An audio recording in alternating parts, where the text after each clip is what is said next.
അപ്പു, മോനെ അപ്പു.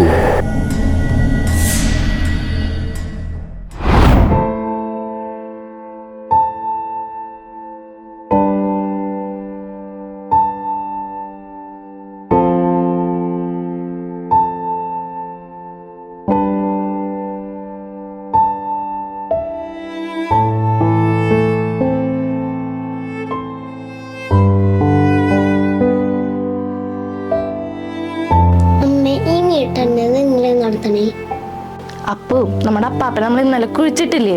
പക്ഷെ അപ്പാപ്പന്റെ ആത്മാവ് ഈ വീടിനുള്ളിൽ ഇപ്പോഴും ഉണ്ട്. അപ്പൊ നമ്മുടെ അപ്പാപ്പന്റെ ആത്മാവിനെ പറഞ്ഞു വിടാനാ ഈ വീട്ടനത്തൊക്കെ നടത്തണേ.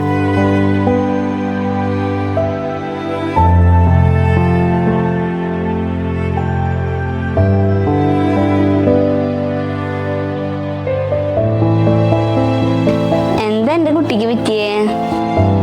ഞാൻ ഇന്നലെ പാപ്പന് സ്വപ്നം വന്നു. അപ്പൊ പാപ്പന്റെ ആത്മാവ് ഈ വീണ്ടോട്ട് പോയിട്ടുണ്ടായില്ലേ? അത് നന്നായി മോനെ. അപ്പോ നമ്മൾ മരിക്കണ സമയം തന്നെ നമ്മുടെ വിധി നമ്മൾ ഏറ്റുവാങ്ങും. അതിന് 3 വഴികളാണ് ഉള്ളത്. ഒന്ന് സ്വർഗം, എന്ന് വെച്ചാൽ ദൈവത്തോട് കൂടെ ആയിരിക്കുന്ന അവസ്ഥ. രണ്ടാമത്തെ നരകം, ദൈവം ഇല്ലാത്ത അവസ്ഥ. ഇനി അതും അല്ലെങ്കിൽ ശുദ്ധീകരണ സ്ഥലം. ഇതിൽ ഏതെങ്കിലും അവസ്ഥയിലേക്ക് നമ്മൾ കടക്കും. അപ്പൊ നമ്മുടെ പാപ്പന്റെ ആത്മാവ് എന്നല്ല, മരിച്ചുപോയവരുടെ ഒരാത്മാവും ഈ ഭൂമിയിൽ ചുറ്റിത്തിരിയുന്നില്ല.